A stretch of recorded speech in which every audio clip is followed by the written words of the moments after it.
Bem-vindas e bem-vindos. Bem-vindo, Dalton. Vou começar por fazer uma curtíssima apresentação do Dalton e depois passo a palavra ao Dalton, que vai falar sobre o trabalho dele e do trabalho que ele tem desenvolvido no Sertão Negro.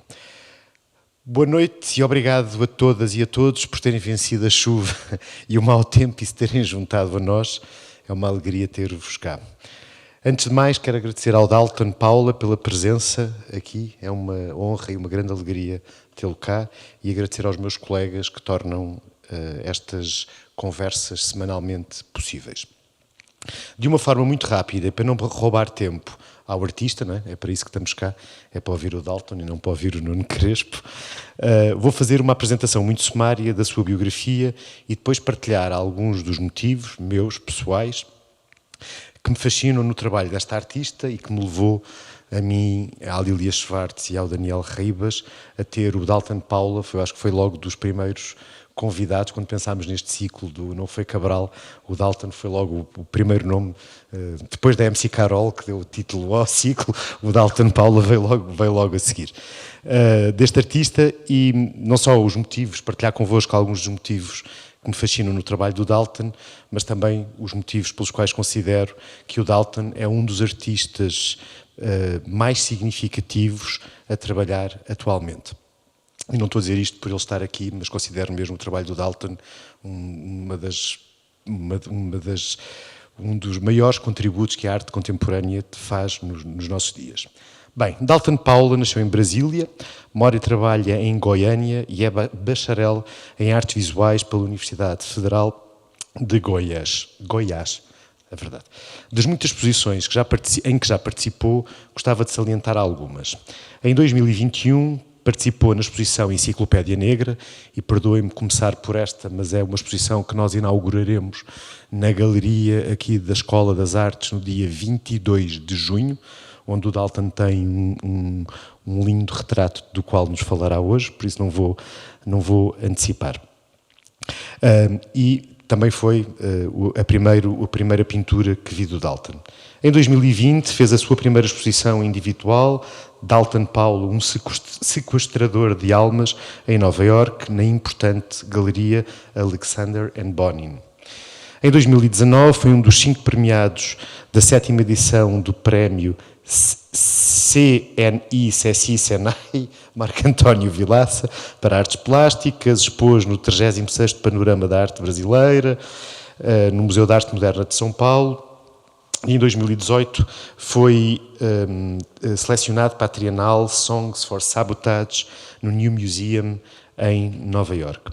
Também participou na 11ª Bienal de Artes Visuais do Mercosul, com o título Triângulo Atlântico, em Porto Alegre, e teve trabalhos na importante exposição no Museu de Arte de São Paulo, chamado Histórias Africanas, comissariada, aliás, pela Lília Schwartz, que conheceram na abertura deste ciclo, para além de ter participado também na Bienal na 32ª Bienal de São Paulo. A totalidade da obra de Dalton Paula é atravessada, como veremos hoje, por uma consciência aguda da necessidade de sequestrar almas, como Lília Schwartz titulou o livro que escreveu sobre o artista e que tenho aqui na minha mão, mal possa, mostro. Isto não está a correr bem. Necessidade de sequestrar almas do esquecimento da história. Mas o resgate que Dalton quer realizar é o daquelas almas que violentamente foram arrancadas do corpo, da terra e da história. Por isso, nas suas obras, a estratégia é mostrar corpos, casas, cenas cotidianas das comunidades negras e indígenas e assim criar um regime de visibilidade para essas almas, para continuar a usar a expressão da Lília. A primeira exposição que vi de Dalton Paula era um conjunto impressionante de retratos no MASP. Uma exposição que nasceu da constatação, da evidência e do espanto do quão raros são na história da arte, nessa história da arte que se prolonga nos cânones ortodoxos e ocidentais da beleza, retratos de pessoas negras, indígenas ou de comunidades que não foram assumidas como figuras heroicas em algum momento histórico ou político. Esta ausência de representação é um prolongamento da invisibilidade artística, cultural, política e social que tem sido, regra geral, a condição destes indivíduos. Naquela exposição, os retratos de Dalton Paula debruçavam-se exclusivamente sobre mulheres e homens que constituem as histórias e vivências afro-brasileiras. Eram cerca de 30 retratos, se bem me recordo, de homens e mulheres com cabelos brilhantes de cor de ouro, com roupas bonitas, arranjados na tradicional pose dos retratos a 3/4. Rostos belos, fortes, carregados de coisas para contar, soubéssemos nós escutar o que eles têm para nos dizer. Num segundo momento, quando li as tabelas, percebia que aqueles eram rostos de pessoas que foram tornadas invisíveis, pessoas esquecidas e ignoradas pela narrativa histórica oficial da história do Brasil. Para além das características cromáticas e materiais que veremos a seguir dos trabalhos de Dalton Paula, é importante realçar que o motor de desenvolvimento dos retratos que tem feito e dos outros trabalhos que depois veremos a seguir, não é um fascínio abstrato pela fisionomia, mas aquelas pinturas, e continuo a referir-me à exposição no MASP, começam pela seleção das biografias, isto é, o primeiro gesto artístico de Dalton Paula foi uma pesquisa intensa de documentos tão diversos como fotografias anónimas e recortes de jornais. Este processo mostra-nos imediatamente estar em causa não só a construção de uma coisa artística, o retrato pintado, mas através dessa construção contar e repor uma história, rever silêncios e omissões histórias, como é o objetivo deste nosso ciclo de conversas. E assim, é como se aqueles retratos de Dalton fossem, na verdade, instrumentos relacionais que estabelecem pontes entre nós e aqueles sujeitos violentamente tornados invisíveis. Para a Lilia Schwartz, o artista, e cito a Lilia, procura uma vocação no presente sem se desfazer da violência do passado. Fim de citação.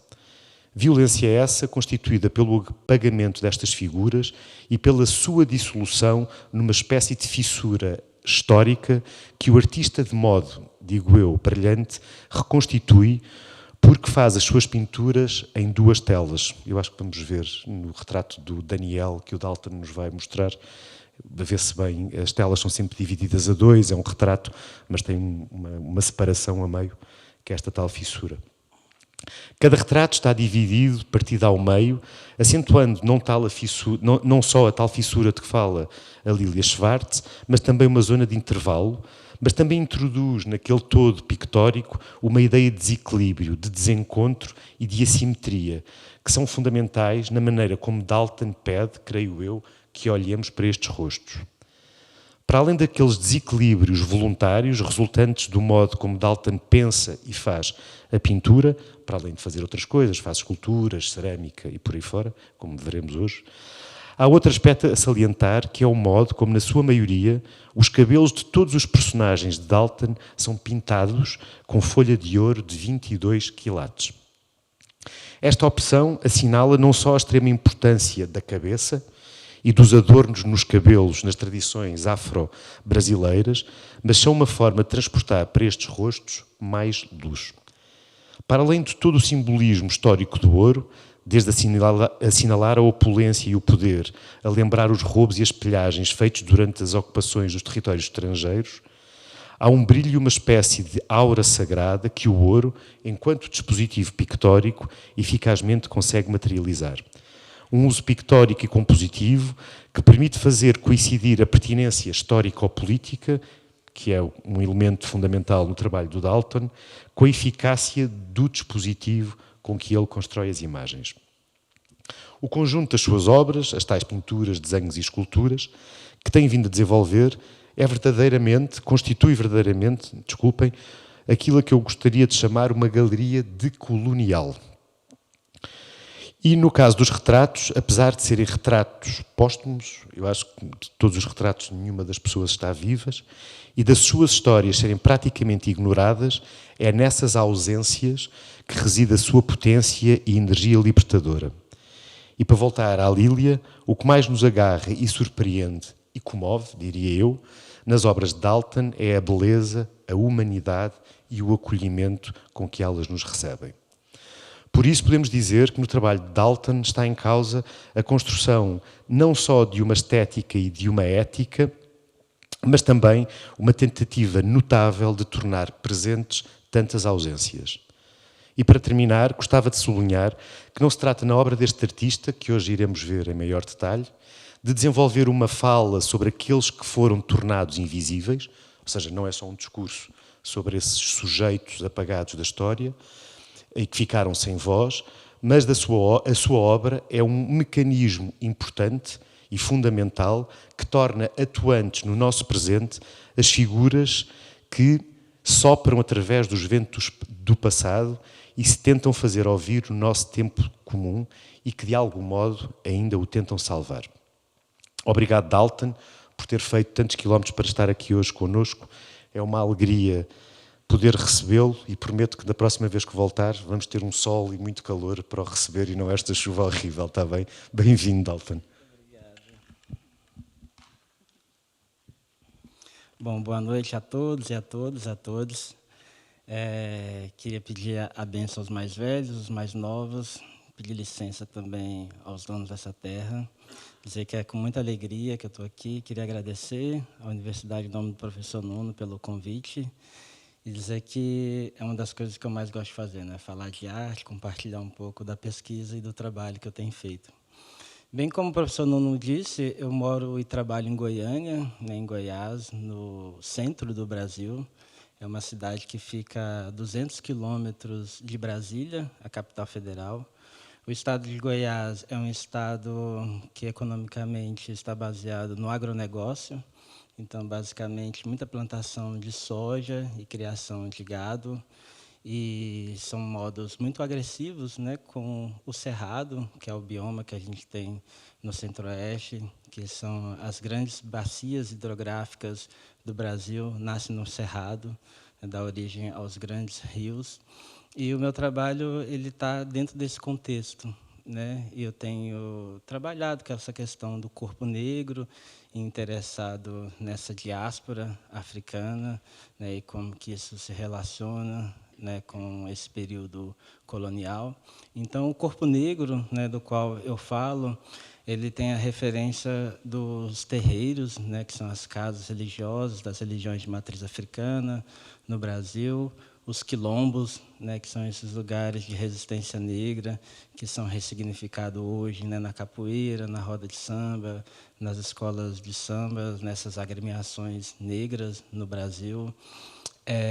Festas populares, como, por exemplo, a Congada, que ressignifica os antigos reinos de Congo, né, que aconteceu em África, nas ruas da cidade de Goiânia, e o subúrbio da cidade, para a gente ter um pouquinho, né, dessas referências. Então, eu trouxe 3 trabalhos para compartilhar um pouco com vocês, que são trabalhos que têm a ver com ciclos econômicos brasileiros, né, dentro dessa diáspora africana. O primeiro chama Rota do Tabaco, e sempre esses trabalhos eles têm como ponto de referência o estado de Goiás, né, esse ponto de partida para a gente ir para o mundo. Então, lá numa cidade chamada Piracanjuba, no interior de Goiás, se produz o fumo. Eles fazem o fumo de rolo e cigarro de palha de milho, né? Nesse trabalho também teve pesquisa na Bahia, no Recôncavo Baiano, principalmente em Cachoeira, São Félix, que são onde tem indústrias tabaqueiras, né, que se fazem charuto lá. E tive a oportunidade de ir também para Cuba, né, em Havana, em Pina del Rio, onde tem um microsolo e um clima específico de onde se origina as melhores plantas de tabaco do mundo, né? E tem esse privilégio lá. E então a gente teve essa relação com esses 3 lugares e pensando muito o tabaco nessa relação do fluxo e refluxo, né, com a África, esse produto que era usado, né, na troca de escravizados, por exemplo, mas trazendo esse tabaco muito numa perspectiva também de cura afro-indígena, que é uma planta que gera cura, muito pautada também em rituais. O trabalho ele tem muito essa questão de uma ritualística, né, esse modo de operar. É um trabalho que tem muito a ver também com deslocamentos. Então, se usa de elementos do cotidiano, elementos simples, e a gente vai deslocando e trazendo metáforas, trazendo índices, né, para esse trabalho. Então, eu usei como suporte na Rota do Tabaco alguidares, que são essas peças, né, que estão sobre essas bases. Esses alguidares, ele tem uso no cotidiano, como peças para fazer assar pão, ou usar como decorativo nas casas, mas é muito usado também nas religiões de matriz africana, para onde que vai o alimento. O alimento que a gente oferece, né, aos deuses, aos orixás, e serve de alimento de corpo e de alma, né, essa ressignificação do que vai aparecer dentro desses alguidares, que são imagens. E eles são geralmente assentados, né, colocados ao chão, esse lugar que tem a terra como sagrado, né, onde você oferece e faz essa ligação, né, do Orum Ayê, do chão ao céu, nessa coisa onde esses corpos absorvem essa energia do que é ofertado ali. Então, muito dentro dessa pesquisa, as imagens que vão aparecendo, né, tem essa coisa de uma fonte bibliográfica, né, faz alguns levantamentos, e aí dentro do processo eu vou até esses lugares todos, né, conversar com as pessoas, geralmente os mais velhos, as raizeiras, os bezendeiras, visito acervos públicos, monumentos, faz uma imersão nesse local. Nesse processo me acompanha um caderno de artista, que eu vou mostrar um pouquinho de algumas páginas que tem no decorrer da apresentação, onde você começa a tirar esse pensamento, essa ideia do campo, né, da imaginação, começa a se materializar nesse caderno de artista, onde é feito muito desenho, colagens, escritas, e onde o trabalho vai se maturando. Os 3 trabalhos, por incrível que pareça, foram trabalhos todos comissionados. Então, se tinha uma ideia, onde os curadores fizeram essa aposta, né, acreditaram, e a coisa foi maturando.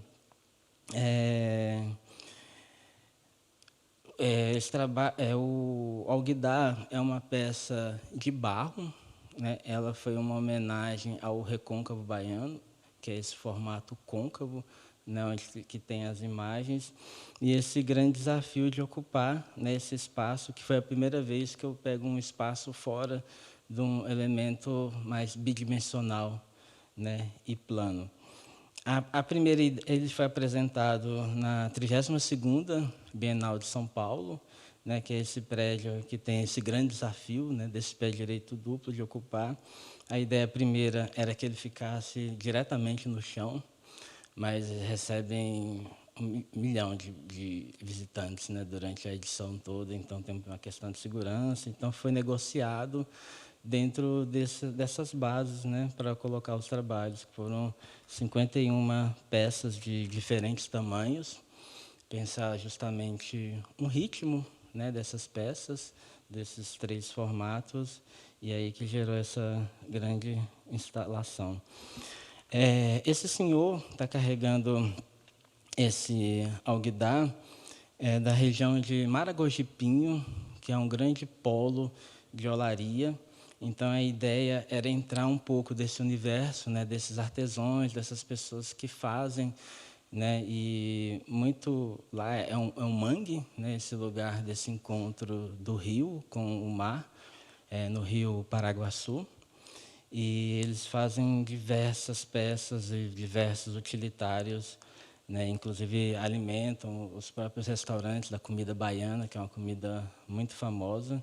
Então tem esse contato direto, né, com o artesão. E do outro lado da esquerda, da direita, né, essa fogueira é uma prática de queima indígena, onde eles fazem, é um trabalho, esse lugar chama Coqueiros.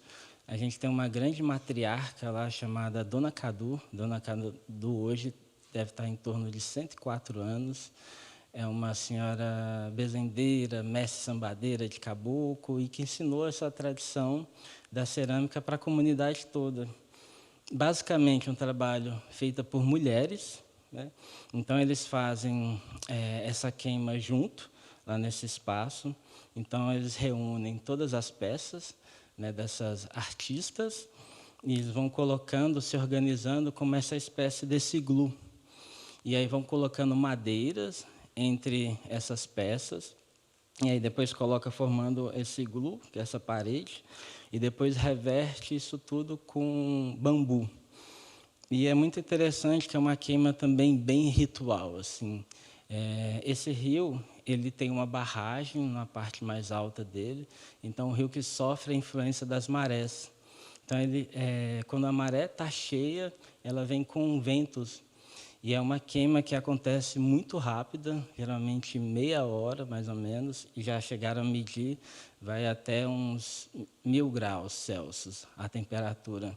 É uma argila que ela tem muito silicato, então eles precisam fazer o controle do fogo, e o controle é feito com essa vara e uma espécie de tridente na ponta, que eles vão colocando mais bambu ou retirando o bambu, aonde acha que precisa de mais calor ou precisa de menos calor, porque se chegar a uma temperatura muito alta, chega a derreter, e se a queima não é efetiva, eles precisam de fazer uma outra queima, e isso gera muito custo, e para a realidade social fica muito pesado para essa comunidade.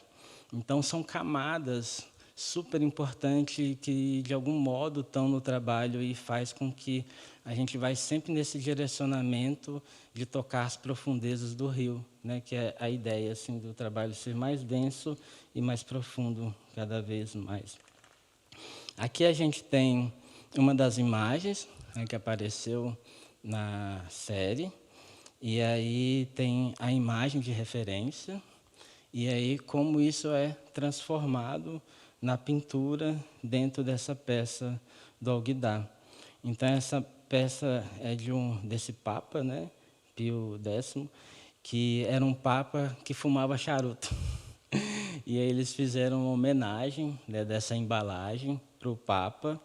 E no trabalho tem sempre esse modo operante, né, essa questão de você colocar os personagens negros. Então, de mudar a narrativa, pensar o protagonismo e a autoria desses personagens. E aí, investigando, né, sobre essa história do tabaco, vendo as biografias dos donos das empresas de tabaco, quando você vê a citação de uma pessoa negra, isso acontece em 1, 2 linhas, de uma forma muito pejorativa, caricata. Então, a ideia é construir essa narrativa, né, muito pela fabulação, pela ficção, mas trazer uma narrativa outra, né, desses personagens negros, né? Já pensou um Papa negro, bem como o professor Nuno disse, e aí se apropriando de materiais, né, na cadeira do Papa, folha de ouro, né, 22 quilates. E é curioso como um trabalho ele vai informando o outro e ele vai dando direcionamentos. O próximo trabalho que a gente vai falar vai ser sobre a Rota do Ouro, mas só que o ouro já está aparecendo, né, mostrando pontos, caminhos para o próximo trabalho.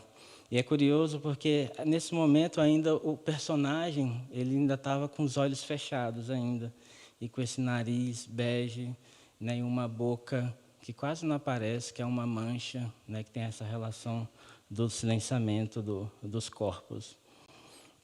Aqui é um outro trabalho também super importante, que é uma benzendeira. Então, ela está com esse copo em cima da cabeça, né, dessa outra mulher, que é uma mulher que está enferma. E dizem, quando a pessoa está com os males muito aflorados, muito intensos, essa água chega a ferver em cima da cabeça da pessoa. Então, é um trabalho que é um índice para mostrar o aspecto de cura, né, do trabalho. Essas curas simbólicas que vão indo em diferentes camadas. Enfim. Aqui é uma imagem que trata muito da questão da família negra. Essas primeiras fotografias, né, do período colonial, até onde eu pesquisei, não se tem um álbum de família de pessoas negras, né? A família, para as pessoas negras, é algo muito caro, né, nesse período, onde esses corpos eram separados, né, por conta das relações de trabalho, todo o sistema escravocrata. Então, ressignificar a família é algo muito importante. E muitas das comunidades, né, o próprio candomblé, as religiões de matriz africana, o samba, a capoeira, a gente tem muitas outras formas de família, né, formas como as pessoas vão reinventando, né, reorganizando esse lugar do direito, né, do afeto, de estar junto, dessas relações familiares. Então, é uma coisa também que é muito recorrente, assim, trazer essa referência da família. Então, são rotas que ela tem muito a ver com esse deslocamento. Então, vão aparecer muitos meios de transporte. Assim. Tem trem, tem o barco. E aí, dizem que eu sou um artista colorista. Assim, né? E a cor ela é bem importante assim, no trabalho e significando. Então, geralmente, quando vocês verem essa cor verde, né, do barco, faz referência às plantas medicinais. Então, verde de cura, né, esse conhecimento, né, desses sacerdotes, raizeiros, bezendeiros, que usam desse conhecimento tradicional da natureza das plantas, né, para pensar curas, a ver com a questão farmacológica, mas curas simbólicas também, curas energéticas, curas outras. Aqui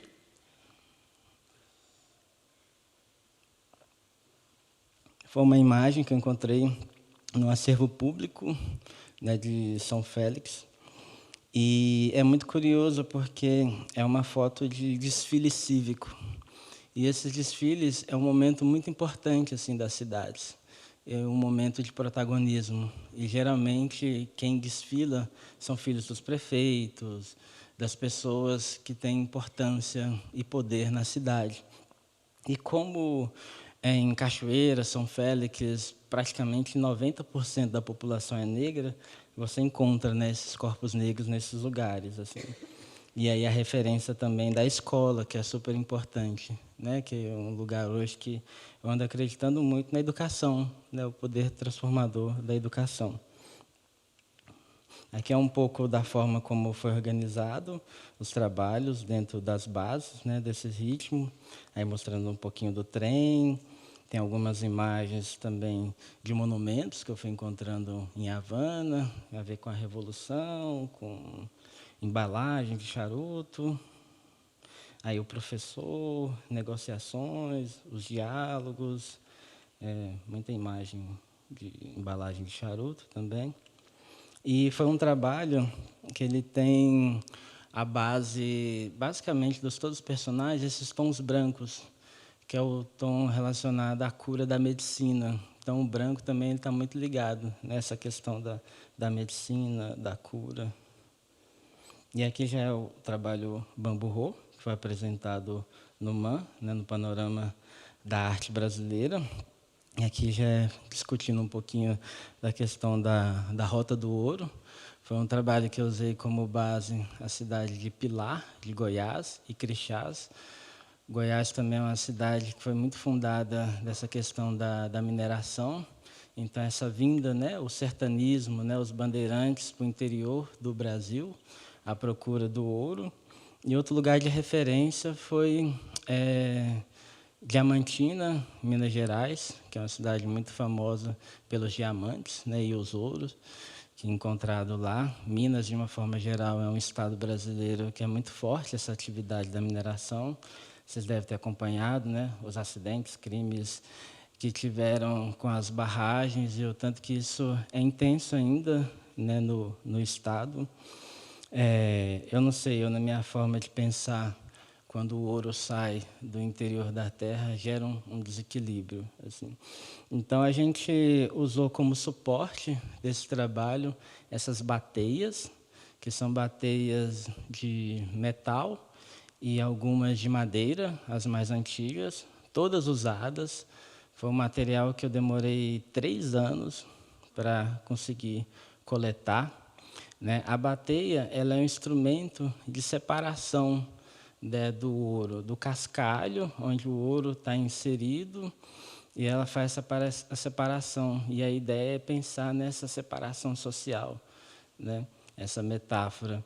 Então, através de movimentos circulares, né, e colocando um pouco de água dentro, na flor da água do rio, né, você vai, o que é mais pesado vai para o fundo, e o que é mais leve vai saindo das suas bordas como uma grande dança, né?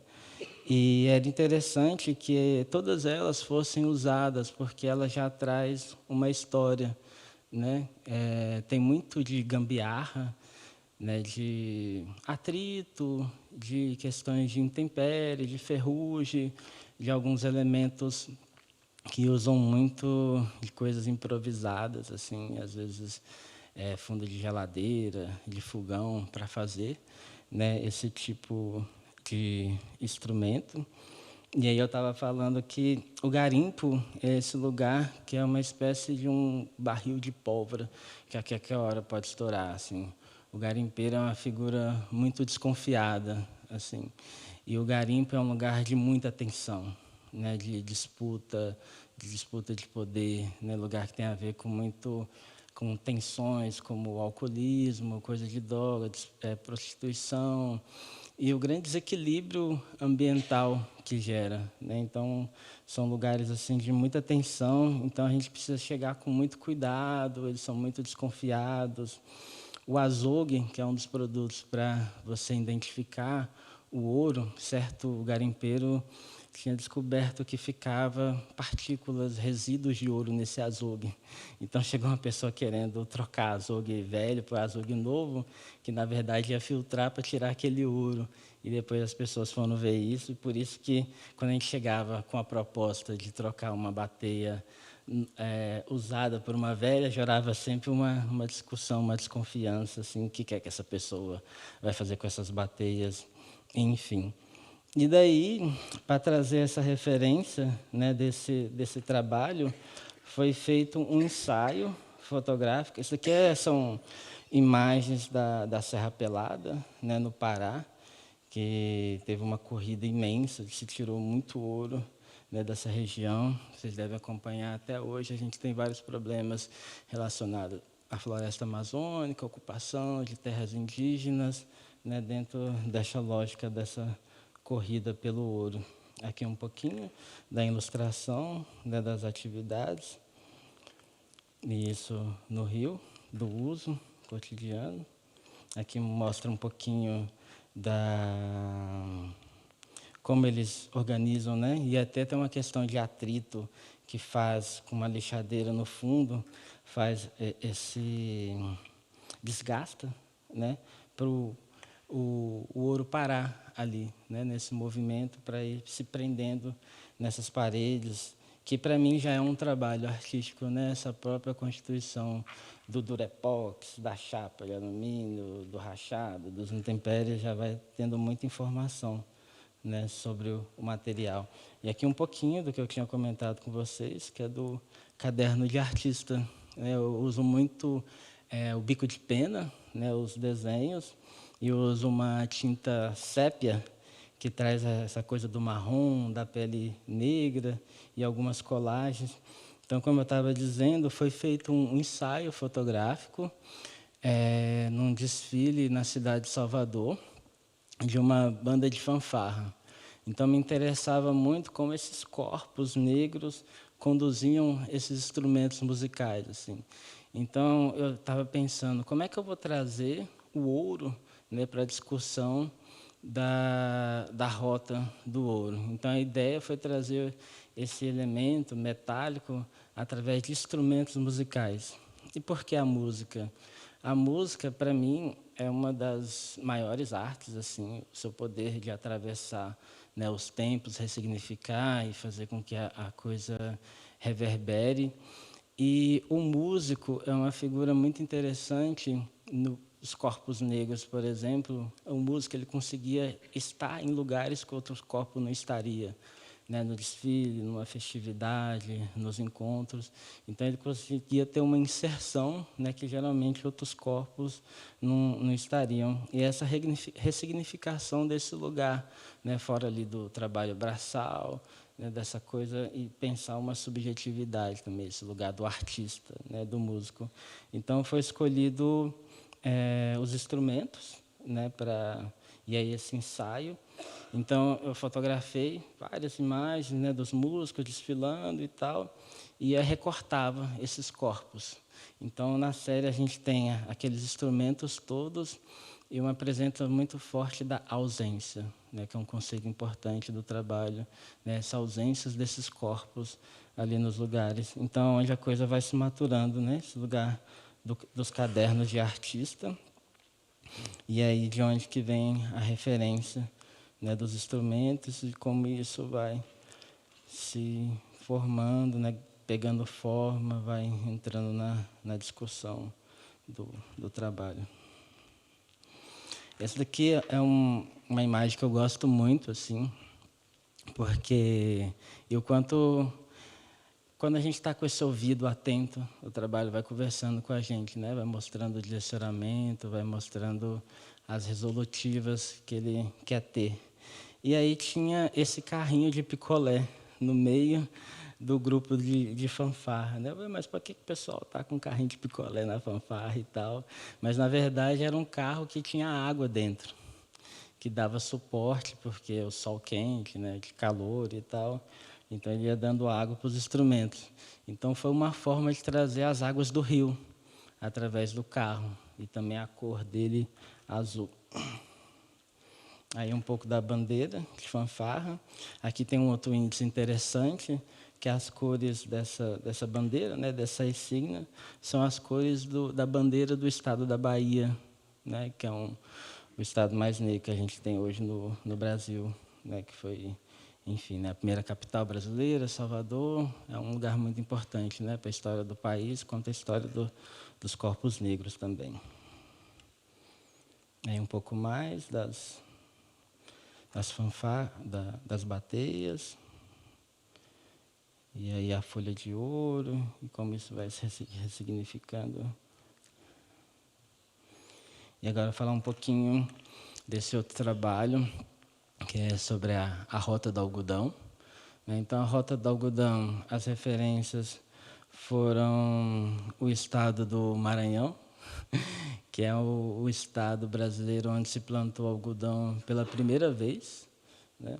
E aí foi feita pesquisa também em New Orleans, e aí pensando esse ciclo, né, do algodão e conectando ele com a Revolução Industrial, então que teve uma necessidade muito grande dessa matéria-prima. Então, por conta disso, teve uma demanda muito grande, né, por esse trabalho, né, por esses corpos, né, desses trabalhos de escravidão, enfim. Então, foi um trabalho que foi feito esses altares, e são altares que são formados por tamboretes.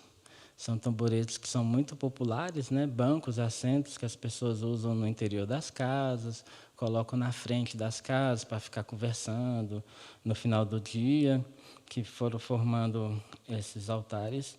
E aí eles estão circulados por esse tecido, que faz referência de saias de baiana e roupas de santo, de orixás. E é um trabalho que ele é um branco sobre branco. Então, todos os tamboretes foram mandados fazer em diferentes tamanhos, com couro branco, com cores claros.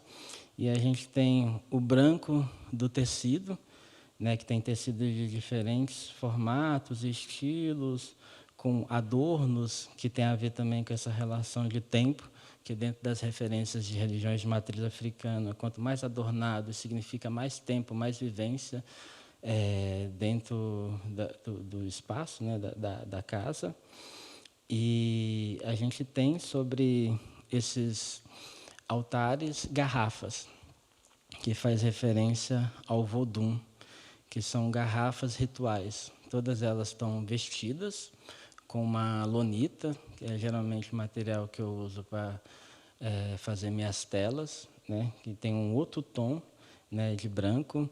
E o Vodum, ele entra numa relação de resistência, né, que no Haiti a gente teve a maior revolução, né, escrava, que dentro dessa perspectiva disse não a essa condição de escravidão. Então, esse branco sobre branco para pensar nessa questão de branquitude mesmo, né, e como isso se intenciona dentro do contexto desses plantations de algodão.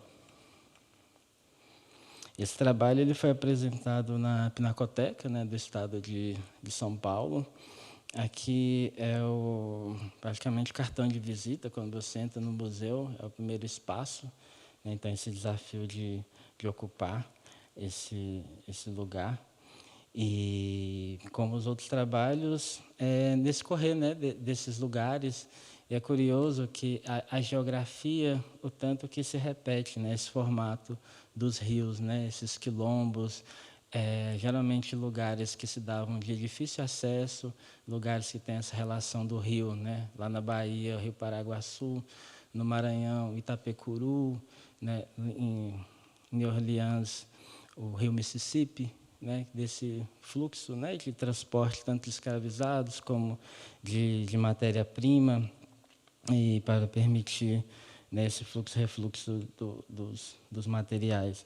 Então, aparece muita imagem, por exemplo, essa garrafa maior, né, aquela que tem umas linhas, muita essa referência dos barcos a vapores, né, que eram esses barcos usados para levar as matérias-primas, os escravizados, mas ele também está ausente, só essa paisagem mesmo dos rios, os museus de Vodun, muita imagem dentro dessa perspectiva, imagens relacionadas a curas também do coisa.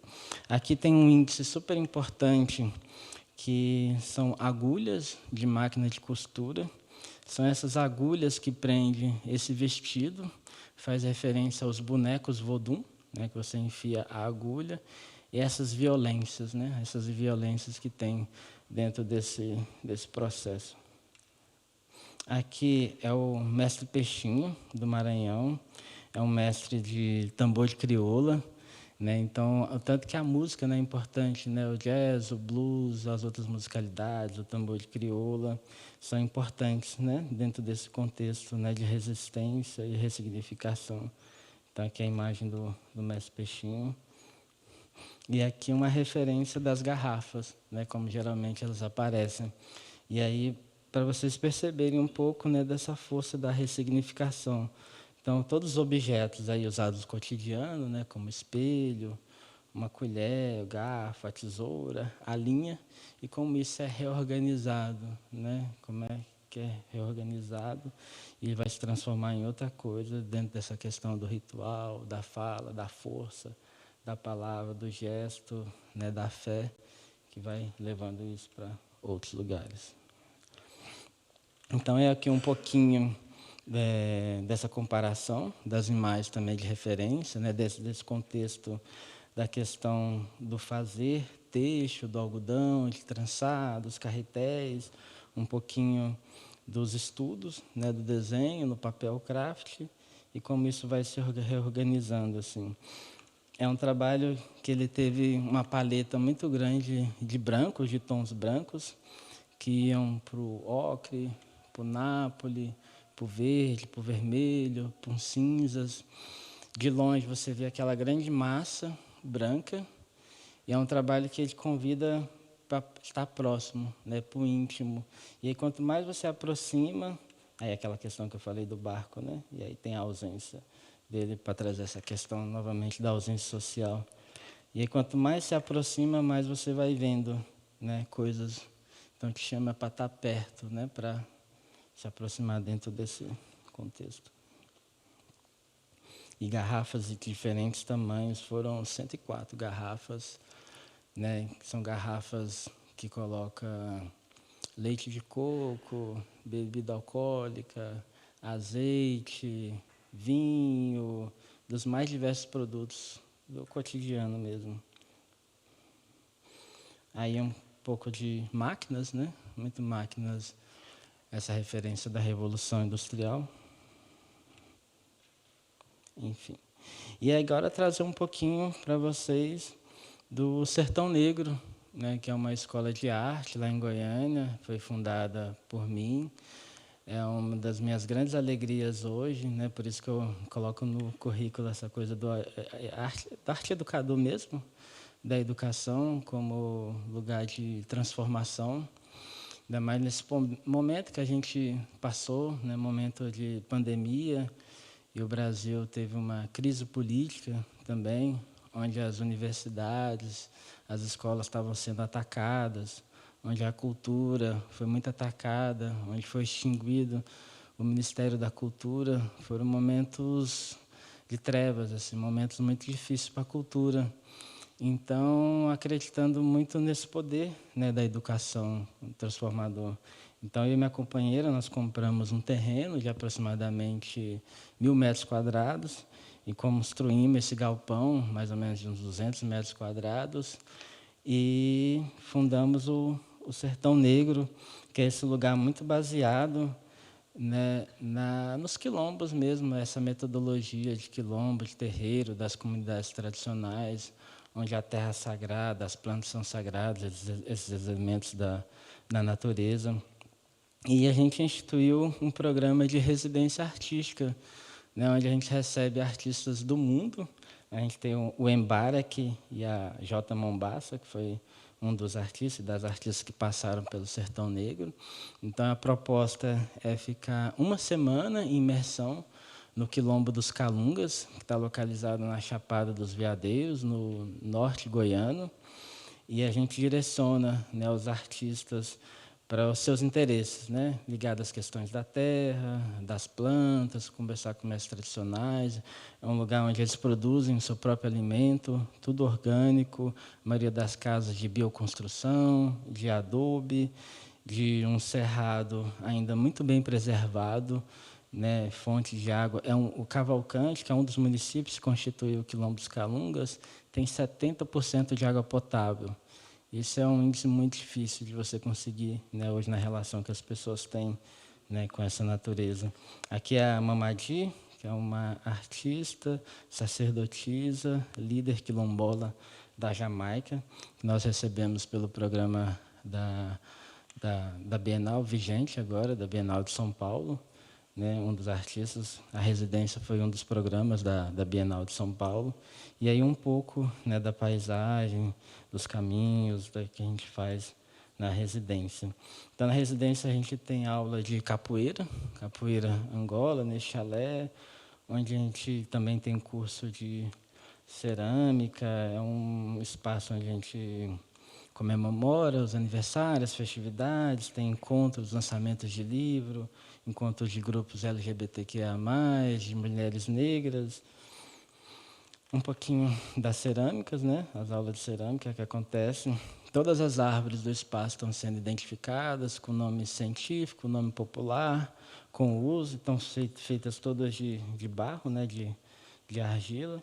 Aqui é um pouquinho da aula de gravura. A gente tem uma prensa, né, de gravura, que trabalha muito com lito, com xilo, com metal, tinta, água forte. E agora eu estou muito feliz que a gente tem o curso de História da Arte, que é ministrado pela Luciara Ribeiro, né, uma mulher negra. São poucas as universidades brasileiras que estão discutindo nos seus programas as questões raciais, né? Então, o Sertão Negro ele está dando esse passo, que é super importante para a gente, né, essa revisitação dessa questão, né, colonial, da historiografia oficial. E a gente conta com uma biblioteca no espaço com mais de 3.000 títulos especializados, né, na questão étnico-racial.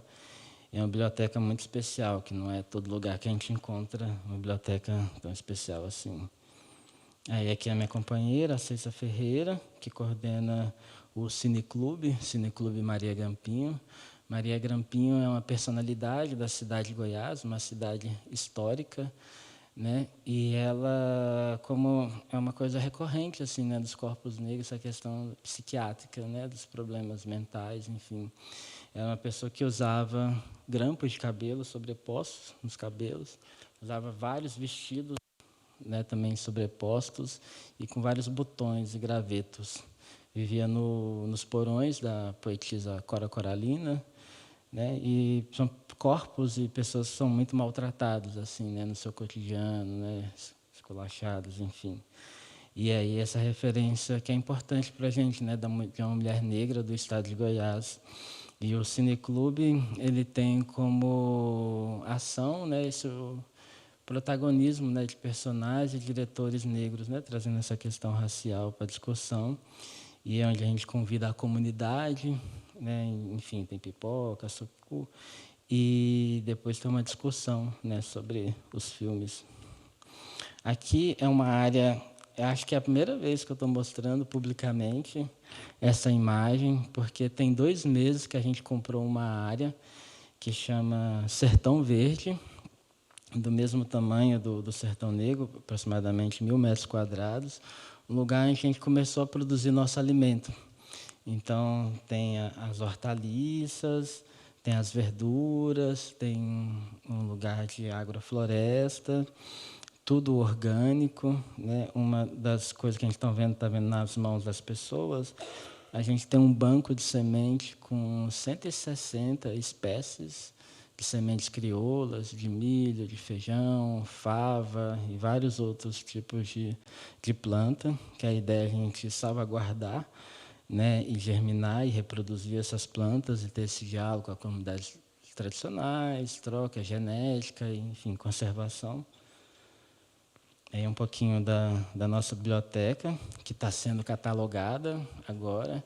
Em breve vai para um sistema, né, as pessoas vão poder consultar, ver o que tem, e fica livre no espaço para poder fazer os estudos, né, consultar isso lá no Sertão Negro. E muito obrigado a paciência de vocês e, enfim, a presença. E fica aberto para as perguntas, curiosidades. Maldade não termos visto os seus retratos.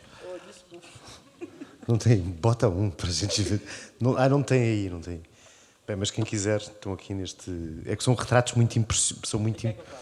Sim, que eu adorava, porque é um. Gente, porque os retratos do Dalton são muito, muito, muito impressionantes. É porque assim, os meus retratos, lá no Brasil, não sei se vocês conhecem, Sessão da Tarde. E aí eu falo que a minha Sessão da Tarde, que são filmes que passam na TV aberta, que repete o tempo todo, sabe? Então, são trabalhos que são bem recorrentes. Assim. Vou falar uma coisa legal aqui. Eu acredito que muitos de vocês vão para a Bienal de Veneza, né? E lá vocês vão poder ver uma novidade, que são o desdobramento dos retratos, né, que são daqui para cima, assim, que são retratos de corpo inteiro. Então, vai estar sendo mostrado 5 retratos de corpo inteiro, que eu fiz com muito carinho. Então, vocês vão poder conferir lá, que está pertinho de vocês aqui. Mas, basicamente, esses retratos são de personalidades negras históricas, que está entre século XVI e século XIX, que não tem uma imagem sobre essas pessoas. A gente sabe muito pouco sobre elas. Então, nessa mesma lógica da ficção e da fabulação, a ideia é criar, elaborar um retrato para essas pessoas. Então, eu uso como base para criar esse retrato das pessoas, retratos de pessoas do presente. E de pensando nessa herança, né, nessa que as pessoas hoje carregam das pessoas do passado. Então, eu vou até os quilombos, converso com as pessoas, converso sobre essa questão dessas personalidades históricas. Geralmente, foram pessoas que tiveram à frente de rebeliões, de lutas por direito, por liberdade, né, dentro de um processo de muito derramamento de sangue, de luta, pessoas à frente de quilombos importantes do Brasil. Converso com as pessoas sobre esses assuntos e peço para fotografar, né, as pessoas hoje que estão à frente dos quilombos, os mais velhos, as lideranças que estão fazendo um papel importante hoje na comunidade, e peço para ela se portar como que ela gostaria de ser representada, de pensar principalmente a subjetividade, né, a dignidade dessas pessoas.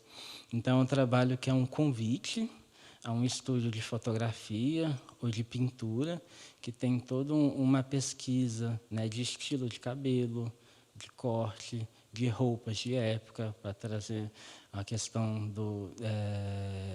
de trabalhos antigos, de joias, né? Inclusive, o que seria a minha Mona Lisa é a Zeferina, e ela, o brinco, o lugar onde que seria para estar o brinco dela, não está pintado, né? Então tem a questão da ausência novamente, então de pensar esses elementos, né, como as joias, tem questão das joias de crioula, que as negras de ganho usavam para comprar a alforria, a liberdade, né, de outros corpos. E aí tem essa questão que é usado a tela, que é um elemento super tradicional da pintura, onde geralmente se faz retratos, e que essas personalidades negras não estão representadas, retratadas como deveria, né, como de fato existiram, enfim.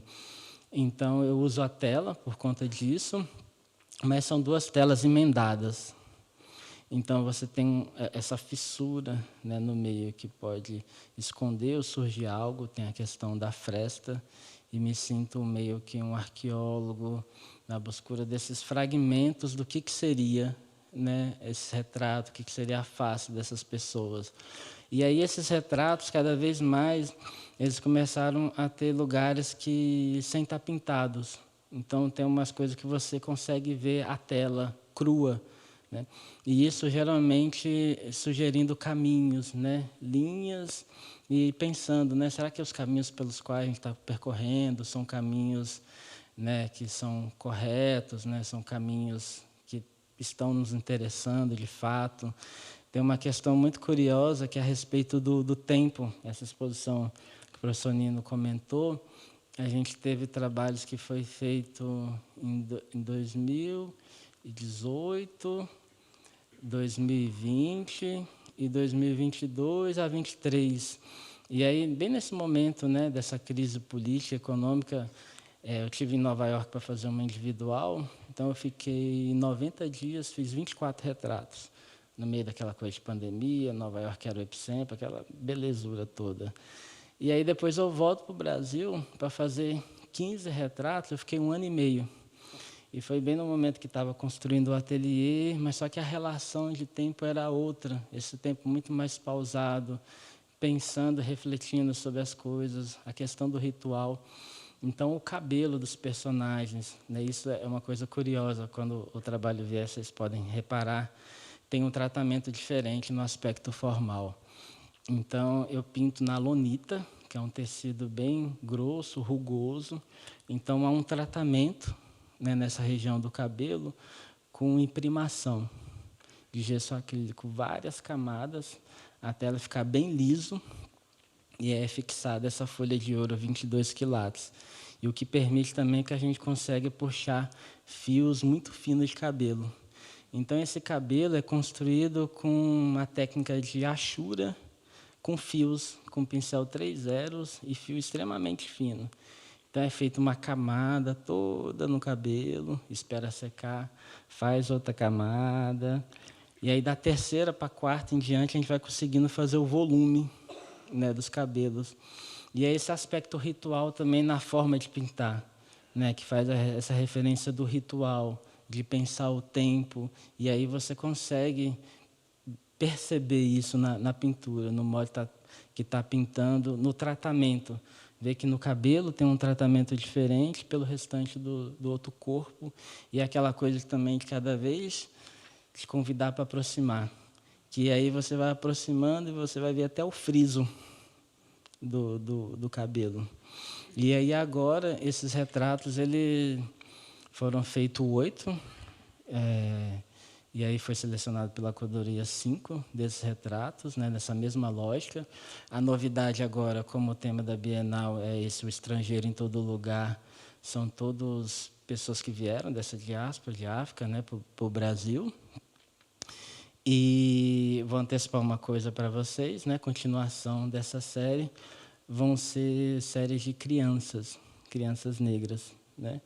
Então, aqui no Brasil também a gente tem uma carência muito grande, né? E me disseram, né? A última vez que eu vi representação de crianças foi por Portinari. Então, de ressignificar, né, essa memória e esses desdobramentos que tem muita coisa ainda para se tratar, por mais incrível que pareça, né? Nesse período que a gente está. Mas, enfim, vocês podem ver um pouquinho, talvez, no livro, na internet também é bem fácil. E acredito que também o outro venha e vocês vão poder ver. Desculpa não ter trago. Nós vamos conseguir ver cá em junho este, que é o Daniel. É o Daniel, que é do Maranhão também, né, da revolta de Viana.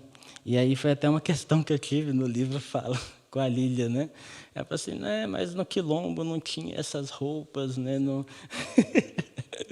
Ela vai, pode. Porque uma das particularidades dos retratos do Dalton, e eu acho que se vê também naquela série da Bienal de São Paulo, dos Alguidares, é que os personagens estão sempre super bem vestidos. Esse homem é um revolucionário, é o Daniel. Ai, perdi outra vez. E está com um casaco verde, com uma camisa branca impecável. Como é que isso... Como é que você chega ao guarda-roupa?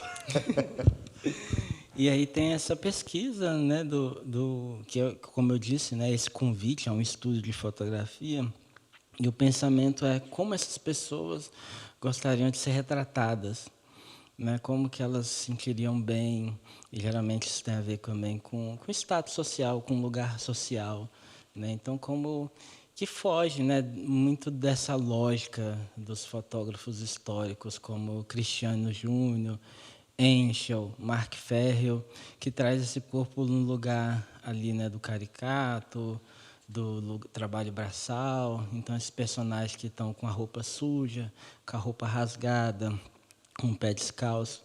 Então, o trabalho vai muito nesse contraponto, né, desse lugar. Eu nem gosto de ficar olhando muito essas imagens. E aí, para a gente pensar outras referências, assim. Então, a gente tem um fotógrafo no Brasil, o Chichico Alckmin, que hoje o IMS salvaguarda o seu acervo, que é bem interessante, o Assis Horta. Então, outros fotógrafos que vão trazendo outras possibilidades de retratar, né, esses personagens. E o quanto que são corpos super ricos, né, que ficam numa parte ali, né, numa parte de uma história, e desconsidera, né, uma série de riquezas, de saberes, de desejos. É um trabalho que também tem muita referência da fotopintura. Então, a fotopintura é esse lugar que você já havia essa edição. Então, pessoas, por exemplo, que não tinham posses, pediam para o fotopintor pintar ela, né, com terno, com relógio, com uma joia. Às vezes tinha a viúva que só tinha a foto do marido mais jovem. Aí tinha uma mulher mais velha, com parecia mãe e filho, mas era marido e mulher. E aí tinha um deslocamento de tempo. Ou às vezes até mesmo pessoas que já tinham falecido e o fotógrafo tinha feito aquela imagem da pessoa morta com os olhos fechados, a família não tinha outra referência, pedia para o fotopintor retratar ela viva assim. Então esse lugar que eu chamo do lugar do desejo, né? Qual que é o lugar que aquela pessoa gostaria de estar, né? Gostaria de ocupar? E aí isso se dá muito nessa escuta mesmo com as pessoas, as quilombolas, né? Um ouvido de muita escuta, e essas roupas vão surgindo nesse processo e nessa pesquisa também por referências. Infelizmente, no Brasil, não se tem muito nessas pessoas negras que foram fotografadas por um fotógrafo profissional dentro de estúdio. Então, acaba indo para referências dos Estados Unidos ou de Europa, época vitoriana, por exemplo, e outros elementos. Por isso que tem muita roupa referência de Europa, dos personagens, que é justamente para trazer essa camada assim, né, do trabalho, né, como é que a gente constrói essa roupa, o próprio estilo do cabelo. E aí uma coisa que o professor Nuno falou, que é a cabeça, o cabelo. Então a gente tem essa referência do ori, né? Então o que a gente, esses elementos, né, que perpassa esse lugar do alguidar, essas imagens que são imagens oferendas, né? O próprio elemento do algodão, o tabaco como planta de cura, como banho, como esses pratos, esse ebó que você faz, né? E aí tem muito essa figura do Airso Heráclito, que vocês devem conhecer, que trabalha muito dentro desse lugar, de pensar esse alimento, né, para esses corpos. Então, muito dentro de uma perspectiva essa, assim, né, na construção e de pessoas que vieram com conhecimento, né, de mineração, de alfaiataria, de vários saberes, de profissões, de subjetividades, de desejos, que a ideia desse retrato é trazer um pouco disso também, né? De uma outra perspectiva. E são esses elementos todos que o Dalton põe nos seus... Eu estava aqui à procura, para ver se... Porque o Dalton também para os retratos constrói estes cadernos de pesquisa, e são esses elementos todos que antes de cada retrato você recolhe e cola nestes cadernos? Exatamente, assim. É porque, gente, é muita coisa. Porque senão ia encher muito vocês. E uma das coisas que eu acho super interessante, né, desse livro da Lilia Schwartz é isso, que ela traz muito dessa parte desses processos, né, que são super importantes, e que isso vai virando um material assim para diferentes direcionamentos, né, principalmente usado por professores, né, compartilhar isso nas escolas, para jovens artistas, para pesquisadores também, críticos, escritores, tem originado a publicação. E aí é uma coisa que eu falo muito, eu gosto de falar, aqui eu acho que deve ter vários artistas, né? Que como que a gente otimiza o nosso tempo de pesquisa, que é tão precioso assim. E aí, às vezes, questões mesmo financeiras, né? Então, assim, vai se fazendo, né, esses estudos, esse caderno de artista, e tem muita coisa dentro desse lugar da pesquisa, do estudo, de um desenho, de uma aquarela, de uma recortes, né, de colagem, que a gente transforma isso em produto. Então, esse trabalho mesmo da Bienal de Veneza, a série tem 16 personagens.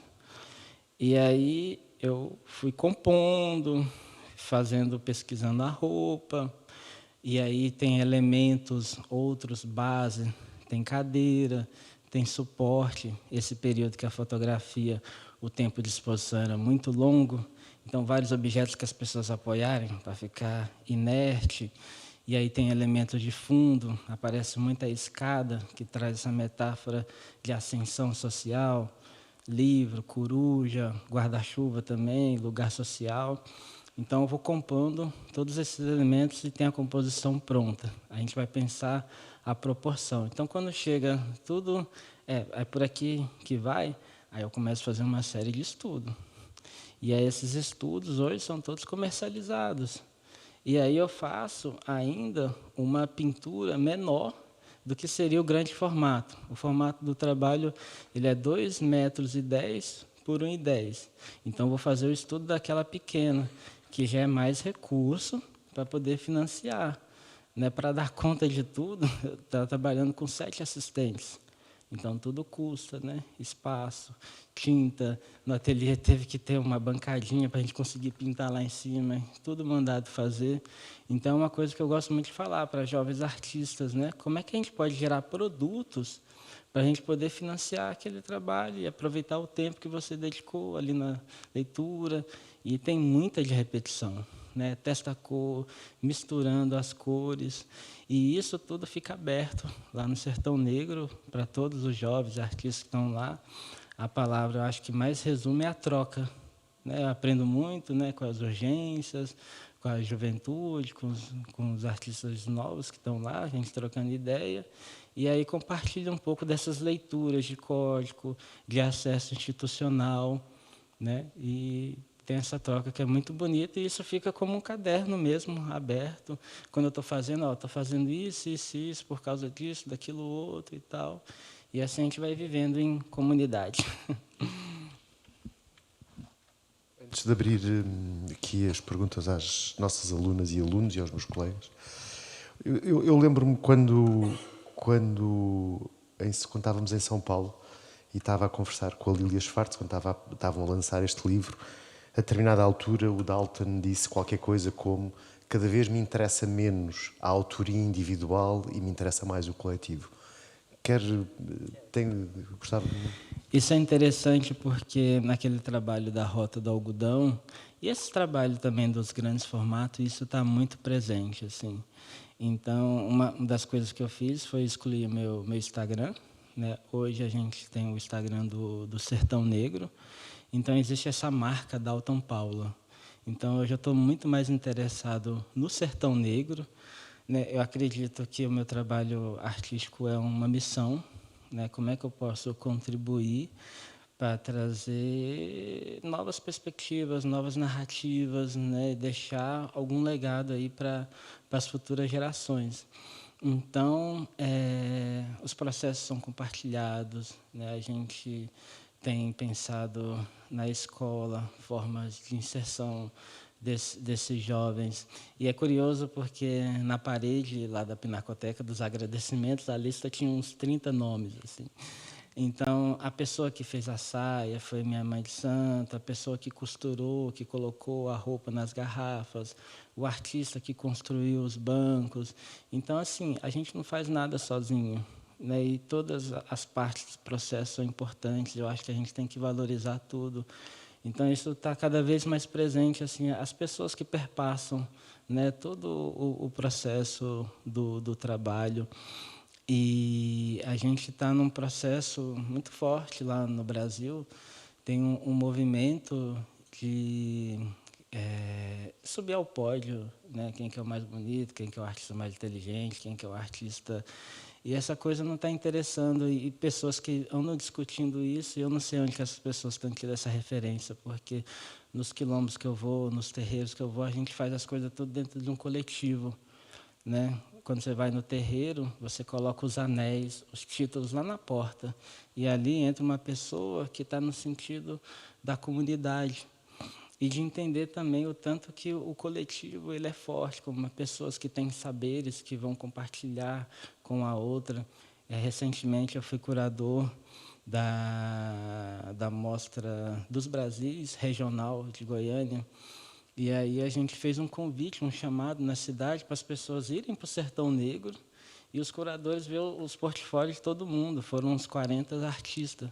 Você imagina a logística de visitar 40 ateliês na cidade, né? Então, como a gente pode criar formas e práticas, né, para que favoreça, né? Hoje, no Sertão Negro, a gente comercializa o trabalho dos artistas. Então, para além desse espaço de produção, também estão expostos. Então, a gente recebe colecionadores, pessoas, e vai trabalhando essa coisa da venda. Então, a gente pode ser muito forte junto, dentro do coletivo, ao contrário de uma prática individualista e de uma competição, né? E ficam, muitas das vezes, os artistas ali se degladiando, se competindo, né? E uma lógica de um sistema aplaudindo isso por trás. Então, é um movimento muito dentro do coletivo, como é que a gente pode se apoiar, se ajudar, se fortalecer, do que quem que vai chegar primeiro. Assim, isso não está interessando mais. Perguntas. Lorena. Boa noite, Dalton. Gostaria de perguntar se um trabalho como artista você faz uma relação entre o alguidar e esse instrumento para separar o ouro. O alguidar, por um lado, é uma oferenda, né, uma coisa que você dá para a terra, e o outro, por outro lado, é uma coisa que é um instrumento que retira, que, como o senhor falou, que desequilibra a terra. Se nesse processo de coleta e de pesquisa nos dois instrumentos, você fez alguma relação? Você pensou alguma relação entre os dois? Se você pensa uma relação entre os dois como durante o seu processo artístico? Sim, durante eu não pensei muito. É curioso, assim, quando eu finalizo um trabalho, ele meio que já passou, assim, né? E quando eu estava fazendo os alguidares, eu já estava coletando as bateias, assim. E aí hoje eu já antecipei para vocês, né? Tem a série das crianças, tem a Rota do Café e tem a Guerra do Paraguai. Tá tudo aqui. Que a gente fala, né? Que é o olho no peixe, o olho no gato, assim. Que às vezes porque tem trabalhos que é isso. As bateias foram 3 anos para a gente conseguir adquirir. Lá no ateliê tem 12 cadeiras que vocês vão ver muito nesse trabalho dos grandes formatos, e tem uma cadeira que ela é muito recorrente no trabalho, que ela é de madeira e tanto o assento como o encosto das costas é de palhinha. Então, você consegue ver através dessa palhinha, mas você não vê uma totalidade.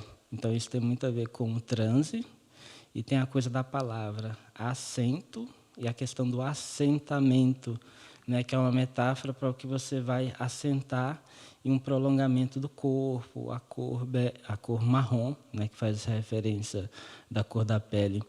Então, são coisas que ficam, inclusive os assistentes, né, quando a gente está... E os estudos também servem essa coisa do direcionamento, porque dentro da assistência tem que ter um direcionamento muito rígido, assim, né, para você conseguir fazer com que o trabalho vá para o lugar que ele tem que ir. Você não vai abandonar a subjetividade, a mão da pessoa, isso vai estar presente, né, mas é uma coisa que tem que ser direcionado. Então, os estudos a gente usa muito nesse sentido também para direcionar. E aí os assistentes, às vezes, ficam muito querendo ver trabalhos antigos. E aí, na minha forma de ver, quando você fica muito apoiado numa fórmula já adquirida, você se fecha para o novo, para o que vai surgir. Então, quando você tiver a oportunidade de olhar esses livros, de ver, sempre vai ter um ponto de diferença, e aquela coisa que eu disse também do Alguidar, que ele vai apontar para trabalhos outros, assim, né? Então, é essa coisa meio que como o filho tivesse já ido para o mundo, e aí você já vai olhar para outras coisas. E aí você vai se contaminar, você vai se influenciar o momento que você está vivendo. Né? Como eu disse, que a forma de fazer o cabelo mudou bastante. E passou dessa forma muito ritual, e desse outro modo de resolver, e que você despendia ali de muito tempo, assim, que é um tempo que tem muito a ver com o zigue-zague, o tempo de se perder, né, em um tempo que você vai ouvindo as resolutivas, assim, né, como você vai resolver aquela questão do problema. Aí você fez eu lembrar de uma coisa que até 2016, não sei se vocês sabem, até 2016 eu era bombeiro. E era o que pagava as contas, era o que eu conseguia, era essa profissão que mantinha. E aí, com o convite da Bienal de São Paulo, foi como se tivesse uma voz aqui dizendo: o que é que você quer que a gente te prove mais, que esse é o seu caminho. E aí eu tirei uma licença, né, do trabalho, e foi a primeira vez que eu me dediquei 100% assim, à carreira de artista. E aí foi como se eu tivesse agarrado essa oportunidade com todas as forças, que o pensamento era: se eu fizer um bom trabalho, outras portas vão se abrir. E assim foi. E aí eu descobri que o cachê não era muito alto, mas que tinha dinheiro de produção. E aí foi a primeira vez que eu adquiri as tintas Fine Art. Então era Rembrandt, Wilson Newton, que eu sou apaixonado, assim. E aí lá em São Paulo, né, a Casa do Artista, a loja que chama, e aí eu pude fazer a feira, literalmente, escolher as tintas que eu queria. E aí nessa coisa que eu podia, né, e ia justificando, uma das coisas que eu falei para a produção, eu falei assim: olha, eu preciso de um cavalete, que é a nossa lá, a marca Tridente de Cedro. X, porque os alguidares são pesados e o cavalete que eu tenho não vai suportar, então eu preciso desse cavalete. Então, os materiais dos sonhos todinhos eu estava pedindo e estava funcionando, dando certo, né?